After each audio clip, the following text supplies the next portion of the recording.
Hello everyone, this is Fantasy-esque and welcome back to Season 3 of Vampyre Clan in ClanGen. When we left off, things started quite uneventful but turned perilous when Pumpkin Buzz accidentally entered Vampire Hunter territory. Well, it wasn't an accident, was it? I think it was very deliberate.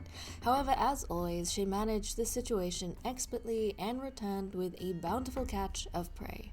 It is now Moon 119 in the third turn of Leaf Bear. Let's see what happens next.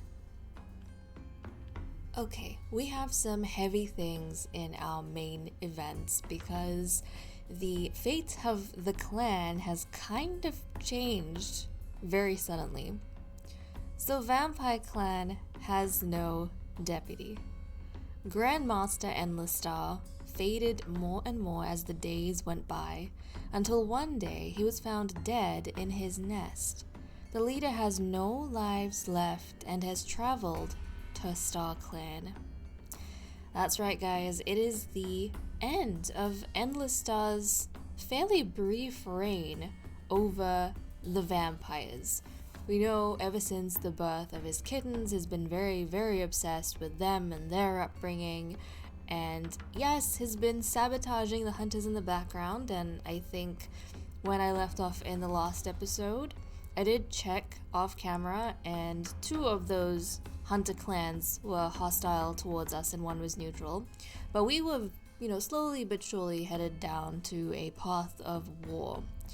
However, Endlessstar has died. A very timely death, I think, because even though his children will be deprived of his presence growing up, they might grow up in a time of peace. So Bluestar has become the new leader of the clan. They vow that they'll protect the clan even at the cost of their 9 lives. So we need to check out Bluestar's leader ceremony. I might just do that now, like as an extension of this. So let's just read this bit about Endlessstar passing away, and then we can go look at Bluestar's leader ceremony. So the past moon, Grandmaster Endlessstar has taken their place in Star Clan. Vampyre Clan mourns their loss, and their clanmates will miss the spot they took up in their lives. Moments of their life are shared in stories around the circle of mourners as those that were closest to them take them to their final resting place. Now, Bluestar obviously has been a leader before, but gave up that position to Endlessstar. I don't think she particularly desires to be in a position of leadership. She quite possibly feels a, heavy burden when it comes to stuff like that. I think Bluestar spent most of her life being used to others taking the lead. But for whatever reason, she did back down and then, had Endlessstar step in, and he took them in a very different direction, and that's for sure, different to what she would have wanted. But now she is back in a position of leadership, and I don't think Bluestar is going to want to risk the life the vampires have by handing it over to anyone else. At least not at this point in time. She might have to see this to the end.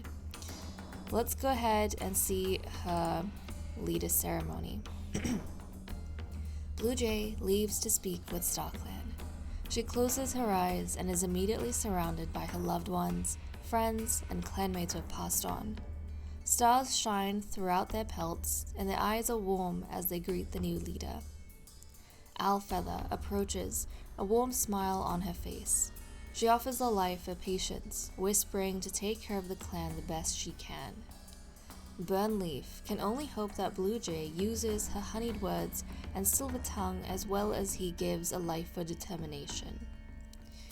Fire Ivy can't help but wonder if Blue Jay will use her charm and popularity to make Vampyre Clan a better clan, or for her own selfish gain. Regardless, Fire Ivy bestows a life for instincts. Lightsong dips her head in greeting. Energy surges through Blue Jay's pelt as she receives a life for certainty. She reassures Blue Jay that she is almost done. Pine Speck walks up to Blue Jay, offering a life for courage. He smiles and states that the clan will do well under Blue Jay's leadership. Twilight Fade strides forward, an energy in his steps that wasn't present in his last moments. He gives a life for humility. Honeybloom steps forward to give Blue Jay a life for mercy. Blue Jay grits her teeth as the life rushes into her. Cottonshade strides forward, an energy in his steps that wasn't present in his last moments. He gives a life for integrity. Finally, Grandmaster Endlessstar steps forward. There is pride in his gaze as he stares into Blue Jay's eyes. He gives a life for loyalty to her clan. Endlessstar hails Blue Jay by her new name, Grandmaster Bluestar, telling her that her old life is no more. She is granted guardianship of Vampyre Clan and is told to use her new power wisely. The group of starry cats yowls Bluestar's name in support. Bluestar wakes up feeling a new strength within her body and knows that she is now ready to lead the clan. And of course, if we look over here, we have the newest death, Grandmaster Endlessstar. And of course, with, hold on a second, a Bluestar now a leader who is charismatic. The clan's focus under her leadership has changed. So Bluestar has decided that instead of sabotaging other clans, which is a very childish thing to do, she is gonna use her charisma to help the vampire hunter clans, gather some of the resources, gather some of the things that they crave from the vampires. And in doing so, she hopes that there can be some sort of peace and understanding with the vampire hunters, because she knows the threat of war and she does not want to throw her clan into that sort of life. I think in previous seasons we discussed that part of why the vampire hunters hunt the vampires, yes, one is to exterminate what they believe to be monsters, but also vampiric blood. And not blood, I think it's more so much the remains of the vampires, the vampiric bones and remains. They have some sort of special ability within them. It's got a twisted, cursed sort of magic that enhances your senses, which the vampires take to crush these vampiric bones, turn them into potions, ingest them, and use that during their hunts.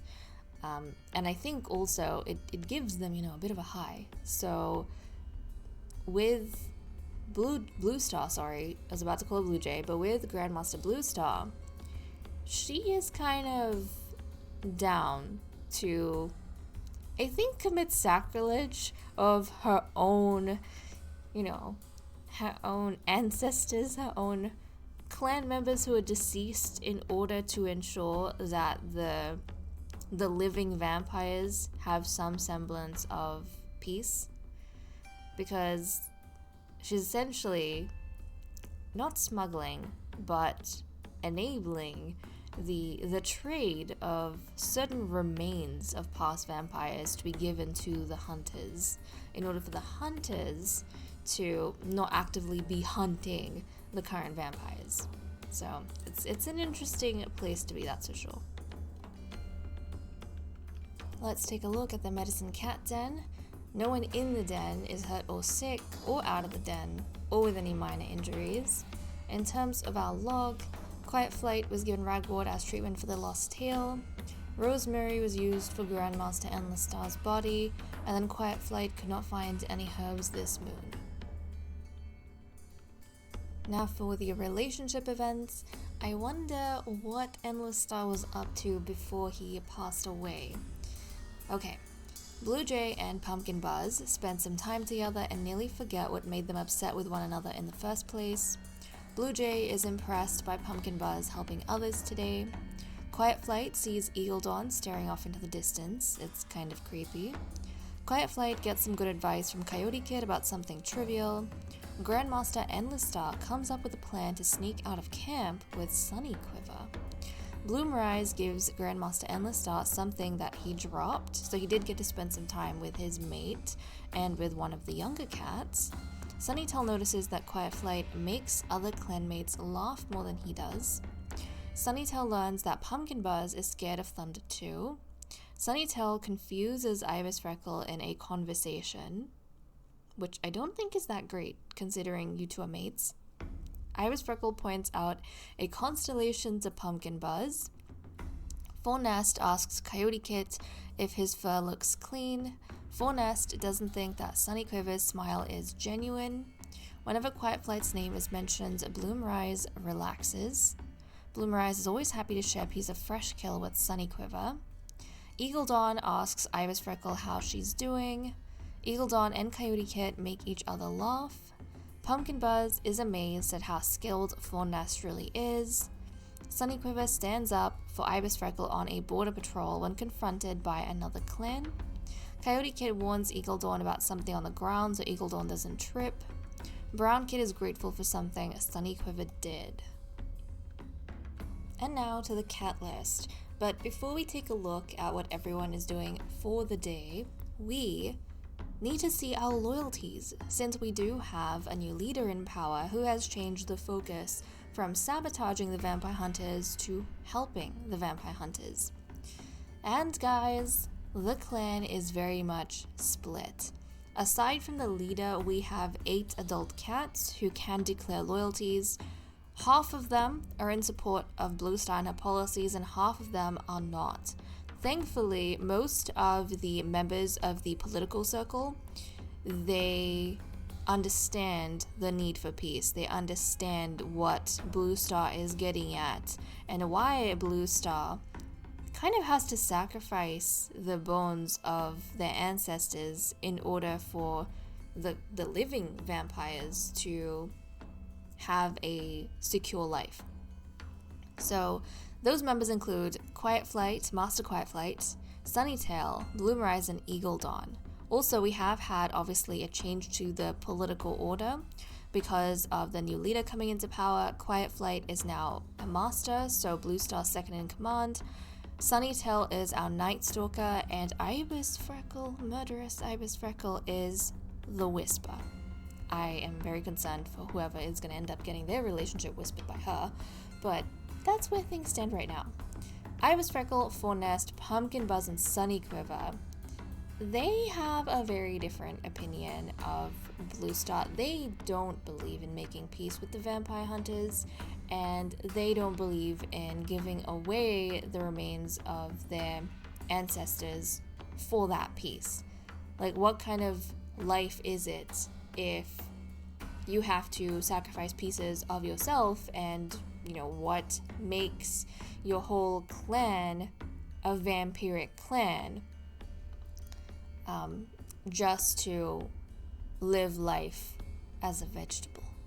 And I think that's how they perceive it. They don't want to be prey items. They don't want to be treated like prey items. They want to be the predators. So yeah, they are not too keen on Bluestar and the way she wants to go about doing things. So we'll have to see how that pans out. Also, I find it very fascinating that when Pumpkin Buzz got that bit of catmint accessory for her fur from her father, I did say that she's giving main character energy now, because a lot of the cats who end up getting accessories, I don't know why, it feels as though a lot of things start revolving around them. I found that funny because literally after she got that catmint, and after I said she was giving main character energy, she has been very, very involved in a lot of the patrols. She has been, I feel like, the central character in a lot of the drama happening in the patrols, so it's kind of fascinating. But okay, let's see what everyone is doing for the day. Grandmaster Bluestar is recalling an old story that might inspire the clan in tough times. Master Quiet Flight sneezes when a snowflake landed on her nose. Sunnytail had a nice chat with a cat from one of the vampire hunter clans at the border. Ibis Freckle is wishing Coyote Kit would play more quietly. Fornest is in awe of Grandmaster Bluestar's leadership, even though he is not one of the cats in support of Bluestar, but I suppose he can respect her hustle. Bloomrise found a wonderful napping spot outside of camp. Eagle Dawn tries to set a good example for younger cats. Pumpkin Buzz thinks that she's the smartest cat in the clan. Of course she is, she's escaped death so many times. Sunny Quiver is thinking about a strange two-leg object he saw recently. Coyote Kit helped bury Grandmaster Endlessstar his father, leaving his favorite prey at the grave, oh my goodness. And then Brown Kit can't stop coming to tears each time Endlessstar is mentioned. Oh my goodness. You know what's wild? The fact that even though he was a leader for a brief period of time, Endlessstar was around for, I feel like, a fair bit. And it seems as though no one is really that deeply affected by his death, aside from his kittens. Like, even Bloomrise hasn't been that deeply affected by his death. I mean, I suppose she is ambitious and potentially, she has now this drive to fulfill, in part, Endlessstar's dreams and his ambition to see their kittens raised to adulthood and their kittens kind of, focused on. I suppose she's more focused on that. It's become her ambition rather than having a harmonious life with Endlessstar. Perhaps her relationship with Endlessstar was more of a, successful partnership. So I feel like for a long time I had hoped that Bloomrise would find love and companionship and, just safety and security in another cat after the death of her father, because she and her father were very close. But I don't know if Endlessstar was quite that for her. Maybe her offspring will be. But that's very intriguing. I wonder how this is going to impact Coyote Kit and Brown Kit growing up, like losing their father so young. On to patrols. We currently have 57.4 prey and we need 25. Let's send out Sunnytail first off to see what he's going to get up to. This is his first time, I think. I know, I could be wrong. This might not be his first time being a Nightstalker. It is possible this was his role before Endlessstar came into the picture and he was demoted. But okay, let's see what he gets up to. As he heads out to gather cobwebs, Sunnytail thinks about the dream he had last night. Was it sent by Star Clan? Proceed. Sunnytail immediately decides to give up on hunting cobwebs to speak to the leader about his vision. Oh, guys, this is important because I did say that from this season I would kind of be adjusting the way I play ClanGen, in that if we had a patrol that specified a vision from Star Clan, then the next moon that we play would be the vision. So I would play a moon unsaved, which would be the vision, and which would caution the clan for the actual moon I would play afterwards. So I'll play a moon twice. That is interesting, which means the next episode is going to be Sunnytail's vision from Star Clan. Interesting. I'm excited to see what might happen. So next moon is going to be played twice. Like moon 120, it'll be played twice. First time around will be Sunnytail's vision that he's going to use to warn everyone. And the second time around is going to be what actually happens. Okay, well, we're going to have a patrol of 6 and a patrol of 1. So we have Eagle Dawn, Grandmaster Bluestar, Fawn Nest, Bloomrise, Pumpkin Buzz, and Sunny Quiver heading out. Let's see what they get up to. The hunting patrol comes across an eagle out on the ice of a little lake eating a big fish catch. Proceed. The patrol tries to intimidate the bird away from its catch, but Bloomrise has another idea in the back of her mind. And when the bird turns its back to screech at another member of the patrol, Bloomrise leaps for its throat. Vampyre Clan will feast tonight on both the fish the eagle caught for them and the bird itself. Whoa, Bloomrise. A huge amount of prey is brought to camp. I was just talking about how she is ambitious and focused on raising her kittens rather than grieving Endlessstar's death, and it feels like, yeah, she's very much focused on feeding her kittens and making sure that they are as strong and powerful as possible. And then we have Master Quietflight heading out. Quietflight slinks through Vampyre Clan's territory low to the ground and watchful as she approaches the Gosma clan border. So this is a vampire hunter clan. The claw scratch moon provides little light, and Quietflight's eyes dart around, taking in her surroundings. Did she make it here unnoticed? Proceed. She crouches out of sight and waits, still as stone. After a short while, there's a soft crawl across the border. Perking up, Quietflight rushes forward, pushing her nose into the fur of a cat from Gosma Clan. Excuse me, Quietflight, who is mated to Grandmaster Bluejay, I'm pretty sure. Do you have an affair with a vampire hunter? Tails entwined, they talk in hushed tones until the stars start to blink out. With a soft goodbye, each returns home, their clans unaware of their secret.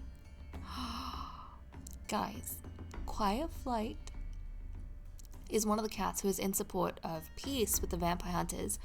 Is that because she has a secret relationship with one of the vampire hunters? Oh my goodness. Oh my goodness. But we now have 134.2 prey, which is very, very cozy in Leaf Bear. And that's all we have for this episode. It was a dramatic moon with the death of Grandmaster Endlessstar and the rise of Grandmaster Bluestar. The vampires moved on from the death with ruthless ambition, bringing down a whole eagle during their patrol. And Quietflight, well, she snuck away to meet a vampire hunter she's been having a secret and forbidden relationship with. With that said and done, I'm going to leave off here. Thank you so much for watching. I hope you all enjoyed, and I will see you all next time. Bye-bye.